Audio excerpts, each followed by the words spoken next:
ഇന്ന് ജൂൺ 8, 2015 തിങ്കൾ. മലയാള മാസം 1190, ഇടവം 25. നമുക്ക് മെയിൻ ന്യൂസിലേക്ക് പോകാനുള്ളത് മൊബൈൽ ഫോണിലുള്ളത് 2010 സംഭാഷണങ്ങൾ, ബാർമൊഴി തെളിവിലില്ല എന്ന് പറഞ്ഞിട്ടാണ്.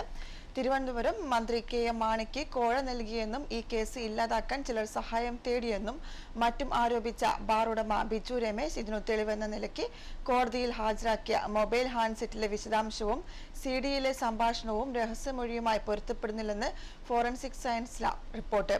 ബിജു മൊഴിയിൽ പറഞ്ഞ കാലയളവിലെ 2014 ഡിസംബർ സംഭാഷണങ്ങളൊന്നും ഫോണിലില്ല. 2014 വിപണിയിലെത്തിയ ഫോൺ സെറ്റാണ് ബിജു കോടതിയിൽ ഹാജരാക്കിയതെങ്കിലും അതിനു മുമ്പുള്ള സംഭാഷണങ്ങളും അതിലുണ്ട്, റിപ്പോർട്ട് ചൂണ്ടിക്കാട്ടുന്നു. കേസ് അന്വേഷിക്കുന്ന വിജിലൻസ് SP R സുകേഷിന് ഈ റിപ്പോർട്ട് കോടതി വഴി ലഭിച്ചു. തെളിവ് നിയമം 65 പ്രകാരം ഇലക്ട്രോണിക് രേഖകൾ കോടതി തെളിവായി സ്വീകരിക്കും. എന്നാൽ ഇവിടെ വ്യാജകമായി തെളിവുണ്ടാക്കാൻ ശ്രമിച്ചെന്നാണ് ഉന്നത ഉദ്യോഗസ്ഥർ കരുതുന്നതെന്ന് പറഞ്ഞാണ് കൊടുത്തിരിക്കുന്നത്. അതുപോലെ തന്നെ രഹസ്യമൊഴിയിൽ പറഞ്ഞത് എന്ന് പറഞ്ഞിട്ട് കൊടുത്തിരിക്കുന്നു. കെ എം മാണിയും കെ ബാബുവും അടക്കം സംസ്ഥാന മന്ത്രിസഭയിലെ 3 മന്ത്രിമാർക്ക് കോഴ നൽകി. ബാർ ലൈസൻസ് ഫീസ് 30 ലക്ഷം രൂപയിൽ നിന്നും 23 ലക്ഷമായി കുറയ്ക്കാൻ മന്ത്രി കെ ബാബുവിൽ നിന്ന് 10 കോടി രൂപ കോഴ നൽകി. മന്ത്രി മാണിക്ക് 1 കോടി രൂപ നൽകി. 2014 ഡിസംബർ 31 അസോസിയേഷൻ കോർ കമ്മിറ്റിയും അതിന് 3 മാസം മുൻപ് ഭാരവാഹികളുടെ ആലോചനാ യോഗവും നടന്നതും മൊബൈൽ യൂണിറ്റിൽ റെക്കോർഡ് ചെയ്തിട്ടുണ്ട് എന്നും പറഞ്ഞിട്ടാണ് കൊടുത്തിരിക്കുന്നത്. അതുപോലെ മറ്റൊന്നുള്ളത് IIT മദ്രാസ് വിവാദം, വിദ്യാർത്ഥി കൂട്ടായ്മയുടെ വിലക്ക് നീക്കി. കേന്ദ്ര സർക്കാരിനെയും പ്രധാനമന്ത്രി നരേന്ദ്രമോദിയെയും വിമർശിച്ചതിന് IIT മദ്രാസിൽ വിദ്യാർത്ഥി കൂട്ടായ്മ വിലക്കിയ നടപടി പിൻവലിച്ചു. നടപടി നേരിട്ട അംബേദ്കർ പെരിയാർ സ്റ്റഡി സർക്കിളിന്റെയും പ്രതിനിധികളും IIT ഡയറക്ടർ പ്രൊഫസർ ഭാസ്കർ രാമമൂർത്തിയുമായി നടത്തിയ ചർച്ചയെ തുടർന്നാണിത്. പട്ടിക വിഭാഗ വിദ്യാർത്ഥികളെ കേന്ദ്ര സർക്കാരിനെതിരെ അണിനിരത്താൻ APSC ശ്രമിക്കുന്നെന്ന് ആരോപിച്ച കേന്ദ്ര മാനവശേഷി വികസന മന്ത്രാലയത്തിന് ലഭിച്ച ഉമ്മക്കത്തിനെ തുടർന്ന് കഴിഞ്ഞ മാസം 28-നാണ് അംഗീകാരം റദ്ദാക്കിയത് എന്നും പറഞ്ഞിട്ട് കൊടുത്തിരിക്കുന്നു. അതുപോലെ മറ്റൊരു ന്യൂസ് ഉള്ളത് ടിൻഡോ ലൂക്കോയ്ക്ക് 800 മീറ്ററിൽ ഏഷ്യൻ സ്വർണം എന്നൊരു ന്യൂസാണ്. Wuhan, China. ഇന്ത്യൻ കായിക ട്രാക്കിൽ കേരളത്തിന്റെ അഭിമാനമുയർത്തി PT ഉഷയുടെ ശിഷ്യ ടിൻഡു ലൂക്കയ്ക്ക് ഏഷ്യൻ അത്ലറ്റിക്സിൽ 800 മീറ്ററിൽ സ്വർണം. ഒരു പ്രമുഖ രാജ്യാന്തര മീറ്റിൽ ടിൻഡുവിന്റെ ആദ്യത്തെ സ്വർണ്ണ നേട്ടമാണിത്. 400 മീറ്ററിൽ വെള്ളി നേടിയ റിലേ ടീമിലും ടിൻഡു ഉണ്ടായിരുന്നു എന്നും പറഞ്ഞിട്ട് കൊടുത്തിരിക്കുന്നു. മറ്റു ന്യൂസിലേക്ക് പോകുകയാണെങ്കിൽ ഓടുന്നതിന് ട്രെയിനിന് തീ പിടിച്ചു എന്നൊരു ന്യൂസാണുള്ളത്. കോഴിക്കോട് ഓടിക്കൊണ്ടിരിക്കുന്ന കൊച്ചുവേളി പോർബന്ദർ എക്സ്പ്രസിന് തീപിടിച്ചു. ഇന്നലെ രാത്രി 7-ന് കോഴിക്കോട് കല്ലായി പാലത്തിനു സമീപത്ത് വെച്ചാണ് സംഭവം. B1 AC കോച്ചിന്റെ മധ്യഭാഗത്താണ് തീ കണ്ടത്. എഞ്ചിനോടടുത്ത് സ്ഥിതി ചെയ്യുന്ന 3 ടയർ AC കോച്ചിലാണ് തീപിടുത്തമുണ്ടായത്. ഷോർട്ട് സർക്യൂട്ടാണ് അപകട കാരണമെന്നാണ് പ്രാഥമിക നിഗമനം എന്നും പറഞ്ഞ് കൊടുത്തിരിക്കുന്നു. നമുക്കൊരു ചെറിയൊരു ഇടവേളയ്ക്ക് ശേഷം നമുക്ക് പെട്ടെന്ന് തിരിച്ചു വരാം. ഒരു ചെറിയ ഇടവേള.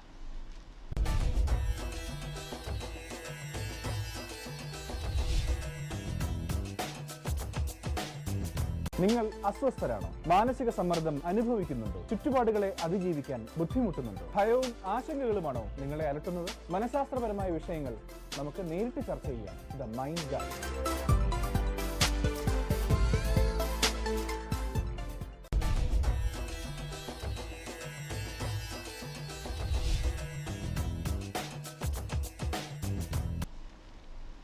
മറ്റൊരു ന്യൂസ് ഉള്ളത് മാഗി ഇന്ത്യ നഷ്ടപരിഹാരം ആവശ്യപ്പെടും എന്നൊരു ന്യൂസാണ്. സംസ്ഥാനത്തും സമ്പൂർണ്ണ നിരോധനം. അനുവദനീയമായ അളവിലും കൂടുതൽ ഈയവും മോണോസോഡിയം ഗ്ലൂട്ടമാറ്റും കണ്ടെത്തിയതിനെ തുടർന്ന് മാഗി നൂഡിൽസ് മാർക്കറ്റിൽ നിന്ന് തിരിച്ചു വിളിച്ച സാഹചര്യത്തിൽ കമ്പനിയിൽ നിന്ന് നഷ്ടപരിഹാരം തേടാൻ കേന്ദ്ര സർക്കാർ തീരുമാനം. പൊതുജനാരോഗ്യം സംബന്ധിച്ച് ഗുരുതരമായ പ്രശ്നം ഉണ്ടാക്കുന്നതാണ് മാഗിയിൽ കണ്ടെത്തിയിരിക്കുന്നതെന്നും അതിനാൽ കമ്പനിക്കെതിരെ സ്വമേധയാ നിയമ നടപടികൾ കൊള്ളാനാണ് തീരുമാനമെന്നും ഭക്ഷ്യ മന്ത്രാലയത്തിനു കീഴിലെ ഉപഭോക്തൃകാര്യ വകുപ്പ് അറിയിച്ചു. മാഗി നൂഡിൽസിന്റെ നിർമ്മാതാക്കളായ നെസ്ലെക്കെതിരെ ഉപഭോക്തൃ തർക്ക പരിഹാര കമ്മീഷനെ സമീപിക്കാനാണ് വകുപ്പിന്റെ തീരുമാനം എന്നും പറഞ്ഞിട്ടാണ് കൊടുത്തിരിക്കുന്നത്. അതുപോലെ മറ്റൊരു ന്യൂസിലേക്ക് പോവുകയാണെങ്കിൽ പാനൂർ സ്ഫോടനം അന്വേഷണം കൂടുതൽ പേരിലേക്ക് എന്ന് പറഞ്ഞിട്ട് കൊടുത്തിരിക്കുന്നു. നിർമ്മാണത്തിനിടെ ബോംബ് പൊട്ടി 2 DYFI പ്രവർത്തകർ മരിച്ച സംഭവത്തിന്റെ അന്വേഷണം കൂടുതൽ പേരിലേക്ക്. ബോംബ് നിർമ്മാണം സംഘത്തിന്റെ കൂടുതൽ പേർ ഉൾപ്പെടുത്തിയിട്ടുണ്ടാകാമെന്ന നിഗമനത്തെ തുടർന്നാണ് അന്വേഷണം വ്യാപിപ്പിക്കുന്നത്. കല്ലിക്കണ്ടി ഈസ്റ്റ് ചെറ്റക്കണ്ടിയിൽ കാക്രോട്ട് കുന്നിലെ ഒഴിഞ്ഞംപറമ്പിലാണ് ശനിയാഴ്ച സ്ഫോടനമുണ്ടായത്. കിളമ്പിൽ ഷൈജു, വടക്കേക്കരാൾ സുബീഷ് എന്നിവരാണ് മരിച്ചത്. വടക്കേക്കര നിജീഷ്, പോയിലൂർ ചമതക്കാട് സ്വദേശി എന്നിവർ പരിക്കുകളോടെ ചികിത്സയിലാണ് എന്നും പറഞ്ഞിട്ടും കൊടുത്തിരിക്കുന്നു. അതുപോലെ മറ്റൊരു ന്യൂസ്, അലിഗഡ് എൻട്രൻസ് ഫലം റദ്ദാക്കിയ നടപടി കോടതി കയറുന്നു എന്നൊരു ന്യൂസ് ഉണ്ട്. കേരളത്തിലെ വിദ്യാർത്ഥികൾ കൂടുതൽ യോഗ്യത നേടിയതിന് അലിഗഡ് മുസ്ലിം സർവകലാശാല MBBS BDS എൻട്രൻസ് പരീക്ഷാഫലം റദ്ദാക്കിയത് നിയമക്കുരുക്കിൽ. ഉത്തർപ്രദേശിലെ 20 വിദ്യാർത്ഥികൾ അലഹബാദ് ഹൈക്കോടതിയിൽ കേസ് ഫയൽ ചെയ്തു. ഹര ജയിൻമേൽ ഇന്ന് വാദം കേൾക്കും. കേരളത്തിൽ ക്രമക്കേട് നടന്നതായി വ്യക്തമായ തെളിവില്ലാതെയാണ് പരീക്ഷ റദ്ദാക്കിയതെന്നും വിദ്യാർത്ഥികളെ മാനസികമായി പീഡിപ്പിക്കുകയും അവസരങ്ങൾ നഷ്ടപ്പെടുത്തുകയും ചെയ്യുന്ന അലിഗഡ് സർവകലാശാലയുടെ തീരുമാനം റദ്ദാക്കണമെന്നും ഹൈക്കോടതി വിദ്യാർത്ഥികളെ ബോധിപ്പിച്ചു എന്നും പറഞ്ഞിട്ടാണ് കൊടുത്തിരിക്കുന്നത്. അതുപോലെ മറ്റു ന്യൂസുകളിലേക്ക് പോകുകയാണെങ്കിൽ ഉള്ളത്, VSന്റെ പ്രസ്താവനകളും PP കമ്മീഷൻ പരിശോധിക്കുമെന്നും പറഞ്ഞിട്ടൊരു ന്യൂസാണുള്ളത്. CPM നേതൃത്വത്തിനെതിരെ VS അച്യുതാനന്ദൻ നടത്തിയ പ്രസ്താവനകളെല്ലാം PP കമ്മീഷൻ പരിശോധിക്കും. VSുമായി ബന്ധപ്പെട്ട് നേരത്തെ ഉയർന്ന പരാതികൾ പരിശോധിക്കാൻ കേന്ദ്ര കമ്മിറ്റി നിയോഗിച്ച PP കമ്മീഷൻ അധ്യക്ഷനായി മുൻ ജനറൽ സെക്രട്ടറി പ്രകാശ് കാരാട്ട് തന്നെ തുടരും. പാർട്ടി സംഘടന ചുമതലയുള്ള ഉപസമിതിയുടെ അധ്യക്ഷനായും പ്രകാശ് കാരാട്ടിനെ നിയോഗിക്കാൻ കേന്ദ്ര കമ്മിറ്റി യോഗം തീരുമാനിച്ചു. സാമ്പത്തിക കാര്യ അച്ചടക്ക ഉപസമിതിയുടെ അധ്യക്ഷൻ S രാമചന്ദ്രൻ പിള്ളയാണ്. MA ബേബി അധ്യക്ഷനായ വിദ്യാർത്ഥി യുവജന സംഘടനകളുടെയും ചുമതല വഹിക്കുന്ന ഉപസമിതിയെ നിയമിച്ചു എന്ന് പറഞ്ഞിട്ടാണ് കൊടുത്തിരിക്കുന്നത്. അതുപോലെ മറ്റൊരു ന്യൂസ് ഉള്ളത്, സഖ്യം തെളിഞ്ഞു, JDU RJT മുന്നണിയായി മത്സരിക്കുമെന്ന് പറഞ്ഞിട്ട് കൊടുത്തിരിക്കുന്നു. ആഴ്ചകൾ നീണ്ട തർക്കങ്ങൾക്കൊടുവിൽ ബീഹാർ നിയമസഭാ തെരഞ്ഞെടുപ്പിൽ സഖ്യമായി മത്സരിക്കാൻ സംസ്ഥാനത്തെ ഭരണകക്ഷിയായ ജനതാദൾ യുണൈറ്റഡും ലാലു പ്രസാദ് യാദവിന്റെ നേതൃത്വത്തിലുള്ള രാഷ്ട്രീയ ജനതാദളും ധാരണയിലെത്തി. സമാജ്വാദി പാർട്ടി നേതാവ് മുലായം സിംഗ് യാദവിന്റെ വസതിയിൽ നടന്ന കൂടിക്കാഴ്ചയിലാണ് തെരഞ്ഞെടുപ്പിന് ഒറ്റക്കെട്ടായി നേരിടാൻ തീരുമാനമായത് എന്നും പറഞ്ഞിട്ടും കൊടുത്തിരിക്കുന്നു. അതുപോലെ കേരളത്തിന് ലഭിച്ച ഡോപ്ലർ റഡാർ മുംബൈക്ക് കൈമാറി എന്നൊരു ന്യൂസ് ഉണ്ട്. കാലവർഷം ശക്തമാകാനിരിക്കെ ദുരന്ത സാധ്യതകൾ മുൻകൂട്ടി അറിയാൻ കഴിയുന്നതിന് വേണ്ടി കേരളത്തിന് നൽകിയ ഡോപ്ലർ റഡാർ മുംബൈക്ക് കൈമാറി. മഴയും കാറ്റിനും പുറമെ പ്രകൃതി ദുരന്തങ്ങളും മുൻകൂട്ടി പ്രവചിക്കാൻ കഴിയുള്ളവയാണ് ഡോപ്ലർ റഡാറുകൾ. പ്രധാനമായും കടൽ തീരങ്ങളിലുള്ള നഗരങ്ങളിലാണ് ഇവ സ്ഥാപിക്കുന്നത്. ഫയലിൻ, ചുഴലിക്കാറ്റ് അടക്കമുള്ള പ്രകൃതി ദുരന്തങ്ങൾ മുൻകൂട്ടി അറിഞ്ഞതും ഈ ഡോപ്ലർ റഡാർ ഉപയോഗിച്ചായിരുന്നു എന്നും പറഞ്ഞിട്ടാണ് ന്യൂസ് ഉള്ളത്. അതുപോലെ 15 ദിവസം മംഗൾയാൻ മുടങ്ങും എന്നൊരു ന്യൂസ് ഉണ്ട്. ഇന്ത്യയുടെ ചൊവ്വ ദൗത്യം ഉപഗ്രഹമായ മംഗൾയാൻ 15 ദിവസത്തേക്ക് മുങ്ങും. ഇന്ന് മുതൽ ഈ മാസം 22 വരെ ഉപഗ്രഹത്തിൽ നിന്ന് ഒരു വിവരവും ബംഗളൂരുവിലെ കേന്ദ്രത്തിൽ എത്തില്ല. ഇന്ന് മുതൽ ചൊവ്വയ്ക്കും ഭൂമിക്കുമിടയിൽ സൂര്യൻ വരുന്നതിനാലാണ് മാർസ് ഓർബിറ്റർ മിഷൻ എന്ന ഉപഗ്രഹവും ബംഗളൂരുവിലെ കേന്ദ്രവും തമ്മിലുള്ള ബന്ധം നഷ്ടപ്പെടുന്നത്. ബ്ലാക്ക് ഔട്ട് എന്നാണ് ഈ ഘട്ടത്തെ വിശേഷിപ്പിക്കുന്നത് എന്നും പറഞ്ഞിട്ട് കൊടുത്തിരിക്കുന്നു. അപ്പൊ ഇതൊക്കെയാണ് നമ്മുടെ മെയിൻ ആയിട്ടുള്ള ഇവിടുത്തെ പത്രവാർത്തകൾ. നമുക്ക് നമ്മുടെ ഗൾഫ് ന്യൂസിലേക്ക് പോകുകയാണെങ്കിൽ, ചൂട്, ഷാർജയിൽ വാഹനങ്ങളുടെ ടയർ പരിശോധന കർശനമാക്കി എന്ന് പറഞ്ഞു കൊടുത്തിരിക്കുന്നു. ചൂട് കടുത്തതോടെ നിരത്തിലെ വാഹന അപകട സാധ്യതകൾ ഇല്ലാതാക്കാൻ ഷാർജ പോലീസ് രംഗത്ത്.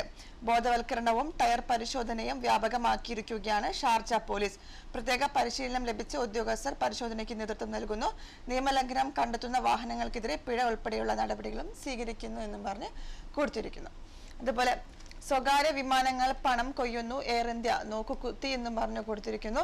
ഇന്ത്യയിൽ നിന്നും ഗൾഫ് നാടുകളിലേക്കും തിരിച്ചുമുള്ള യാത്രക്കാരെ പരമാവധി പ്രയോജനപ്പെടുത്തി സ്വകാര്യ വിമാന കമ്പനികളും വിദേശ എയർലൈനുകളും യഥേഷ്ടം പണം കൊയ്യുന്നു. ഇന്ത്യയുടെ സ്വന്തം എയർലൈനായ എയർ ഇന്ത്യ ഇതൊന്നും കണ്ടില്ലെന്ന മട്ടിൽ വെറും നോക്കുകുത്തിയായി കഴിയുന്നു. നേരിട്ടും അല്ലാതെയുമായ ദിനംപ്രതി 15ഓളം എയർലൈനുകൾ UAE-യിൽ നിന്നും ഇന്ത്യയിലേക്ക് സർവീസ് നടത്തുമ്പോൾ ഇതിൽ എയർ ഇന്ത്യ സർവീസ് പേരിന് മാത്രമായി ഒതുങ്ങിക്കൂടുകയാണ് എന്നും പറഞ്ഞിട്ടാണ് കൊടുത്തിരിക്കുന്നത്. അതുപോലെ മറ്റിലേക്ക് പോവുകയാണെങ്കിൽ, സ്വർണ്ണക്കടത്തും അധോലോകവും എന്നും പറഞ്ഞു കൊടുത്തിരിക്കുന്നു. നമ്മുടെ എപ്പോഴും ഗൾഫിൽ നിന്ന് ഇന്ത്യയിലേക്കുള്ള സ്വർണ്ണക്കടത്ത് നിർബോധം തുടരുന്നു. നെടുമ്പാശ്ശേരി, മാംഗ്ലൂരു, മുംബൈ തുടങ്ങിയ നഗരങ്ങളിലേക്ക് കിലോ കണക്കിന് സ്വർണ്ണമാണ് വിമാനത്തിൽ കടത്തുന്നത്. ഇതിനിടയിൽ ഗുജറാത്തിലേക്ക് കപ്പൽ വഴി കള്ളക്കടത്തുണ്ട്. ഗുജറാത്തിലേക്കുള്ളത് വൻകിടക്കാരുടെ കള്ളക്കടത്തായതിനാൽ പിടിക്കപ്പെടുന്നില്ല എന്നൊക്കെ പറഞ്ഞിട്ടാണ് ഇതിന്റെ ന്യൂസ് കൊടുത്തിട്ടുള്ളത്. അതുപോലെ യാസ് മാളിന് അംഗീകാരം എന്ന് പറഞ്ഞൊരു ന്യൂസാണ്. യാസ് മാളിന് ഏറ്റവും മികച്ച രാജ്യാന്തര ഷോപ്പിംഗ് സെന്റർ അംഗീകാരം. Meydan gallery global retail and leisure international 2015 യാസ് മാളിന് അംഗീകാരത്തിനായി തിരഞ്ഞെടുത്തത് എന്നും പറഞ്ഞിട്ടാണ് ഇതിന്റെ ന്യൂസ് കൊടുത്തിട്ടുള്ളത്. അതുപോലെ മറ്റ് ന്യൂസിലേക്ക് പോകുകയാണെങ്കിൽ അതിൽ കൊടുത്തിരിക്കുന്നത് പ്രവാസികളിൽ കൂർക്കം വലി വ്യാപകം എന്ന് പറഞ്ഞിട്ടൊരു ന്യൂസാണ്. പ്രവാസികളിൽ കൂർക്കം വലി വ്യാപകമായി കണ്ടുവരുന്നതായി പെരിന്തൽമണ്ണ അസെൻഡ ENT ആശുപത്രിയിലെ chief consultant doctor PK Sharafuddin പറഞ്ഞു. ഭക്ഷണശീലത്തിലെ പൊരുത്തക്കേടുകളും ഏറെ നേരം ഇരുന്ന് ജോലി ചെയ്യുന്നതുമാണ് പ്രധാന കാരണം. അമിതവണ്ണവും ജീവിത സമ്മർദ്ദവും ഒരളവ് വരെ രൂക്ഷമായ കൂർക്കം വലിക്ക് വഴിയൊരുക്കുന്നു. കൃത്യമായ പരിശോധനയിലൂടെ ഇതിന് പ്രതിവിധി കണ്ടെത്താനാകുമെന്നും അദ്ദേഹം പറഞ്ഞു എന്നാണ് കൊടുത്തിരിക്കുന്നത്. പിന്നെ മറ്റൊരു ന്യൂസ് ഉള്ളത് വിസിറ്റിംഗ് ഡോക്ടർമാർക്ക് ലൈസൻസ് നിബന്ധനകളുമായി ദുബായ് എന്ന് പറഞ്ഞു കൊടുത്തിരിക്കുന്നു. രാജ്യം സന്ദർശിക്കുന്ന ഉന്നത യോഗ്യതയുള്ള ഡോക്ടർമാരുടെ ലൈസൻസിംഗ് നടപടിക്രമങ്ങൾ എളുപ്പത്തിലാക്കും. വിസിറ്റിംഗ് ഡോക്ടർമാർക്ക് ലൈസൻസ് അനുവദിക്കുന്നതിൽ ദുബായ് ഹെൽത്ത് അതോറിറ്റി നിബന്ധനകൾ പുറത്തിറക്കി. രാജ്യാന്തര രംഗത്തെ മികച്ച ഡോക്ടർമാരുടെ സേവനം ദുബായിലെ രോഗികൾക്ക് ലഭ്യമാകുന്നുണ്ടെന്ന് ഉറപ്പാക്കുന്നതിന്റെ ഭാഗമായാണിത്. ദുബായിലെ ഹെൽത്ത് കെയർ സിറ്റി ഒഴികെയുള്ള എല്ലാ ചികിത്സാ കേന്ദ്രങ്ങളിലും ഫ്രീ സോണുകളിലും നിയമം ബാധകമാണെന്നും അധികൃതർ അറിയിച്ചു. ദുബായിൽ പ്രാക്ടീസ് ചെയ്യുന്ന ഡോക്ടർമാർക്ക് നൽകുന്ന ലൈസൻസുമായി ബന്ധപ്പെട്ട അതേ നിബന്ധനകളാണ് നേരത്തെ വിസിറ്റിംഗ് ഡോക്ടർമാർക്കും പാലിക്കേണ്ടിയിരുന്നതെങ്കിലും നടപടികൾ ദീർഘമായിരുന്നു എന്ന് പറഞ്ഞിട്ടാണ് കൊടുത്തിരിക്കുന്നത്. അതുപോലെ ഖത്തറിൽ ഡോക്ടർമാർക്ക് ലൈസൻസ് പുതുക്കാൻ പുതിയ മാനദണ്ഡങ്ങൾ വരുന്നു എന്നും കൊടുത്തിരിക്കുന്നു. അടുത്ത വർഷം മുതൽ ഖത്തറിൽ ലൈസൻസ് പുതുക്കി ലഭിക്കാൻ ഡോക്ടർമാർ തുടർ വൈദ്യ വിദ്യാഭ്യാസത്തിലും തുടർ പരിശീലനത്തിലും നിശ്ചിത വാർഷിക പോയിന്റ് നേടണം. നിശ്ചിത പോയിന്റുകൾ ലഭിക്കാത്തവരുടെ ലൈസൻസ് റദ്ദാക്കപ്പെടും എന്നൊക്കെ പറഞ്ഞിട്ടാണ് ന്യൂസ് കൊടുത്തിരിക്കുന്നത്. അപ്പൊ ഇതൊക്കെയാണ് നമ്മളുടെ പ്രധാനപ്പെട്ട ന്യൂസുകൾ. ഇന്നലത്തെ പ്രധാനപ്പെട്ട ന്യൂസുകൾ ഇതൊക്കെയാണ്. അതുപോലെ നമ്മളെ ദുബായിലെ ന്യൂസുകൾ നമ്മൾ കവർ ചെയ്തു. നമുക്ക് നാളെ ഇതുപോലെ വീണ്ടും പ്രധാനപ്പെട്ട വാർത്തകളിലേക്ക് പോകാം. നമുക്ക് വീണ്ടും നാളെ കാണാം. നന്ദി, നമസ്കാരം.